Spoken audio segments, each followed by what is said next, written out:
That night began with a familiar quiet. But underneath it, something was shifting, something I didn't fully understand yet.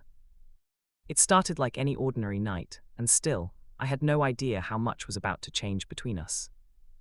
Looking back now, it feels like every moment before had been leading to that one point, the night everything finally came to the surface. Daniel and I had always been close. Closer than most brothers. As twins, people assumed we were identical in every way, the same thoughts, the same habits, the same personalities. But we were not really. Daniel was the louder, bolder one, while I preferred to stay quiet and observe. We looked like mirror images, but on the inside, it felt like we were reflections distorted by different experiences.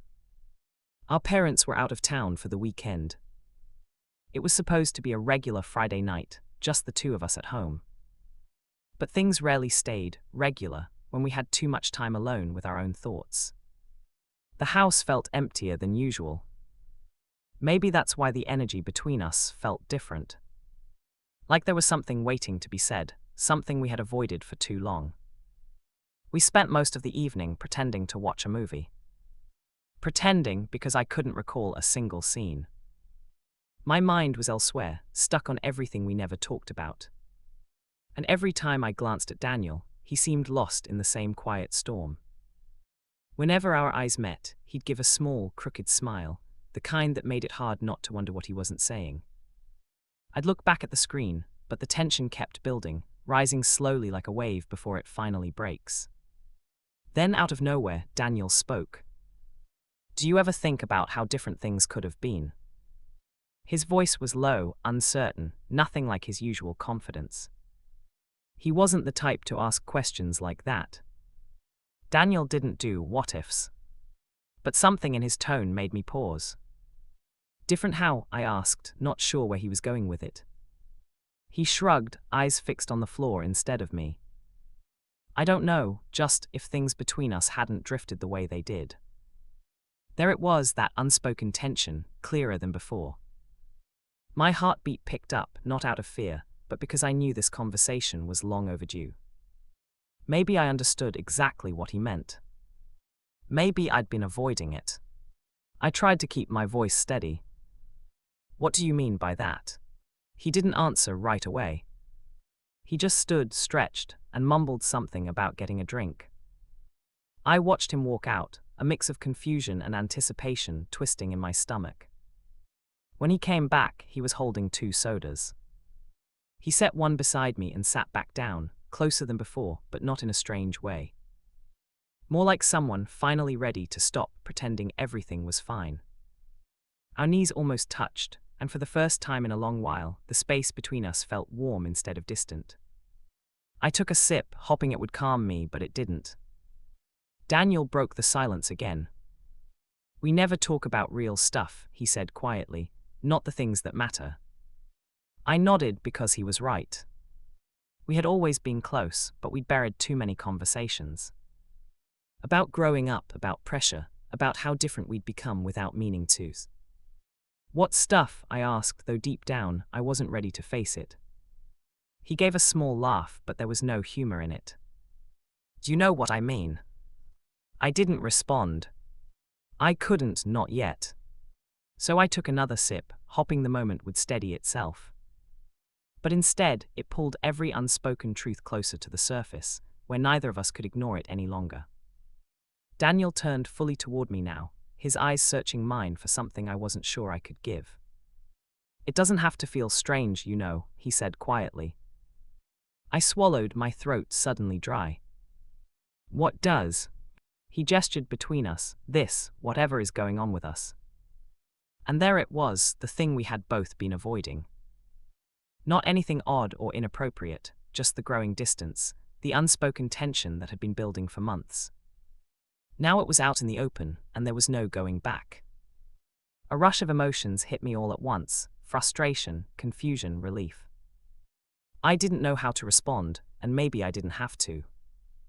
Daniel simply gave that familiar lopsided grin and leaned back on the couch, as if saying the truth aloud had been enough for him. But that moment wasn't the end. It was the beginning. The night stretched on, the heaviness between us shifting but never fully settling. We talked more not about it, but about everything else. Old childhood memories, school stories, small things we hadn't thought about in years. It felt like we were circling something bigger, something overdue. But neither of us wanted to push too far. Eventually, I suggested we call it a night. It was late, and the emotional weight of the evening was starting to feel overwhelming. I thought maybe some sleep would make things feel normal again by morning. But as I headed toward my room, Daniel followed.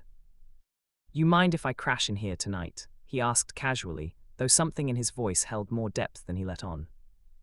We hadn't shared a room since we were kids, but I couldn't think of a reason to say no. "Yeah, sure," I replied, trying to keep my voice steady. But nothing felt steady anymore. I told myself not to read into it. We'd shared rooms 100 times when we were younger. But this time felt different, not inappropriate, just heavier, like both of us were carrying things we weren't ready to admit. He dropped his things on the floor by the foot of my bed and flopped down beside me, hands folded behind his head as he stared at the ceiling. We didn't say much at first. We just lay there in the dark, the only sound the quiet rustle of the blankets whenever one of us shifted. Daniel lay close enough that I could feel the dip of the mattress, and suddenly I was overly aware of every movement he made. Not because anything was wrong, just because the bond between us had changed, stretched by time, pressure, and unspoken words. There had always been an easy comfort between us, a natural understanding. But now every breath, every silence, every thought felt heavier. I tried to think about anything else, but my mind kept drifting back to our earlier conversation. He hadn't said much, but the meaning behind it lingered, unresolved and impossible to ignore. Finally Daniel spoke, his voice cutting through the thick quiet.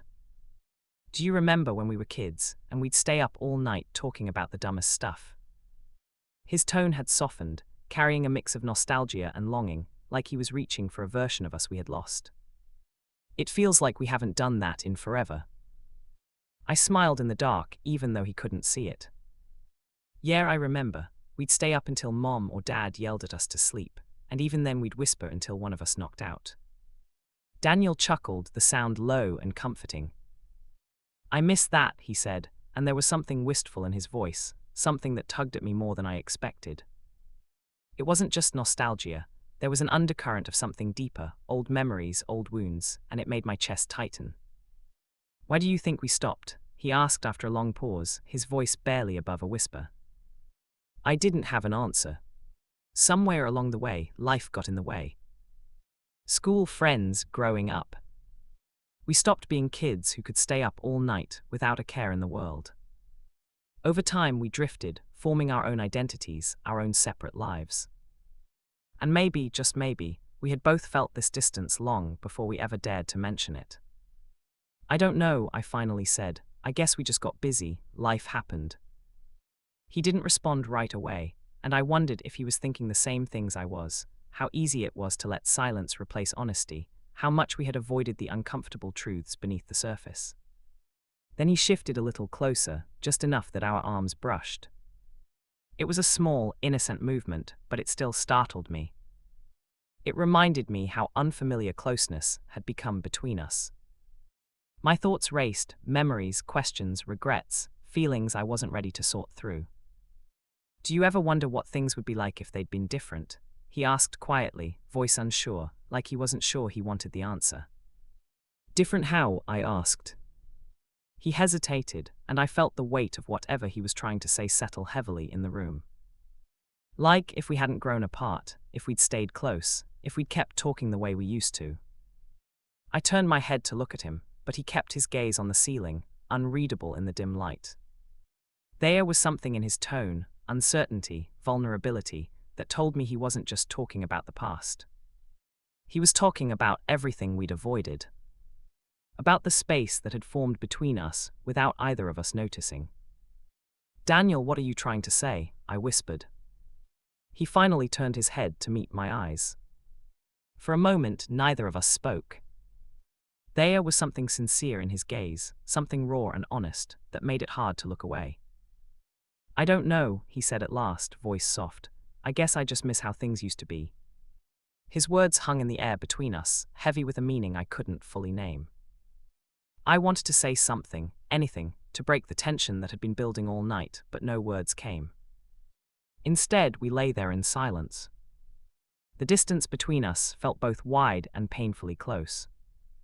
Minutes ticked by, and I kept drifting into thoughts I didn't want to deal with, memories I missed, questions I didn't know how to answer. But no matter how hard I tried, I couldn't shake the feeling that something had shifted between us, something that couldn't be undone. Eventually, I closed my eyes, hoping sleep would pull me away from the confusion swirling through my mind. But it didn't. I remained hyper-aware of the slow breaths beside me, the quiet shifts of the mattress, the small brush of his arm against mine, simple, harmless things that suddenly felt weighted with everything unspoken. After what felt like an eternity, Daniel shifted again, turning onto his side to face me. I could feel his eyes on me, even with mine closed. The weight of his gaze made my heart pound. "You're not asleep, are you?" he asked softly. I opened my eyes and turned toward him. "No." He smiled, a small, familiar grin I'd seen 1,000 times, but this time it carried something gentler, something honest. "Yes," he murmured, "me neither." There was something in his expression, a mix of uncertainty and hope, that made my chest tighten. The air between us felt heavy with words neither of us knew how to say. I didn't know what to do with that. Didn't know how to respond to the intensity of the moment. So I did what I always did when I didn't know how I felt. I redirected. "We should probably get some sleep," I said, keeping my voice steady even though my thoughts were anything but. Daniel didn't move. He didn't look away. "Yeah," he said quietly, "we should." But neither of us closed our eyes. Neither of us rolled over. Neither of us ended the moment. We just stayed there, side by side, the silence deepening with every passing second. And that's when I finally understood something. It wasn't just me feeling it. Daniel felt it too, the tension, the distance, the unspoken truth that we had drifted far apart, and neither of us knew how to bridge the gap. It wasn't just in my head. There was more between us than either of us had admitted, and the truth of it scared me. Not something forbidden, just the realization that the distance between us had grown so wide that it had become its own kind of pain. But buried under that fear was something else too, a strange, almost overwhelming relief. A sense that maybe we were finally addressing what we had ignored for years. Eventually, Daniel broke the silence. "I don't want things to go back to normal," he said softly, barely above a whisper. "Do you?" I stared at him, heart pounding. I didn't know how to answer. I didn't even know what the right answer was. But I did know one thing with absolute certainty. Things weren't going back to the way they were. Not after tonight. And deep down, I didn't want them to. The night felt endless, stretched thin between moments that made my skin prickle, with a confusing mix of fear and anticipation. Not of him, but of the truth we were finally inching toward. As we lay there side by side, I could feel that something fundamental had shifted. His breathing was slow and steady, like he was trying to calm himself down. But beneath that steadiness was an undercurrent, an emotional charge that made the silence between us feel heavier than ever. It wasn't just quiet. It was filled with everything we hadn't said. Every unspoken thought. Every worry we'd both buried for years. The space between us felt smaller somehow, like the emotional distance we'd built was finally collapsing. He shifted slightly, his arm brushing mine. At first, I thought it was accidental, but then he did it again, deliberate this time. Not inappropriate, not romantic, just a gesture that said I'm here. A gesture we hadn't shared in years. His hand found mine under the covers, fingers hesitant before he closed them gently around my own. The touch wasn't charged with anything forbidden. It was simple, grounding, a bridge between our two worlds that had drifted too far apart. The moment felt fragile. Like we were standing on the edge of something important. His voice finally broke the quiet. "You want this?" he asked. not meaning anything romantic. But the moment itself, the reconnection, the truth-telling, the vulnerability. His fingers tightened slightly, seeking reassurance. I swallowed hard and nodded. That was all he needed. He turned fully toward me, eyes searching mine. In them I saw hesitation, fear, and something deeper. The realization that we'd both spent too long pretending we were fine when we were. His hand slid up my arm, slow and careful, like he was testing if it was still okay to reach for me the way he used to when we were kids, before life pulled us apart. A shiver ran through me, not from discomfort but from the unexpected warmth of familiarity. His hand reached my shoulder, steadying me, grounding me. And when he lifted my chin slightly so our eyes could meet, it wasn't romantic. It was a brother trying to read the truth on the face of someone he'd missed for far too long. In his gaze I saw everything. The fear of losing me, the hope of rebuilding us, and the weight of years spent avoiding the hard conversations. Then he leaned forward. Not to kiss me, but to rest his forehead against mine. A gesture we hadn't shared since we were little. A gesture of trust, of connection, of brotherhood, and I didn't pull away. I leaned into it. The closeness wasn't forbidden, it was healing. A breaking open of the wall we had built without realizing it. We stayed like that for a long moment, breathing the same quiet air. Nothing inappropriate. Just two people finally letting themselves feel the weight of what they had lost. Time blurred. The only thing that existed was the warmth between us, the shared grief, the unspoken relief. Eventually he pulled back slightly, and his breath was unsteady. You sure you're okay? He whispered. I nodded. Even without words, he could see the truth in my eyes. That was when everything shifted, not in a forbidden way, but in a deeply emotional one. He moved closer, his arms sliding across me in a protective, familiar gesture, the way he used to when storms scared me as a kid. Nothing romantic. Just brothers finally letting themselves be close again. For a long time, neither of us spoke. We didn't need to. The silence said it all.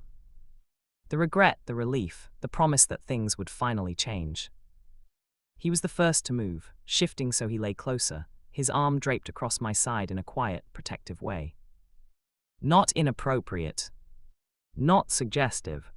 Just two brothers finally beginning to repair something they had lost along the way. It's complicated, I whispered. Daniel let out a quiet breath, like he'd been holding it all night.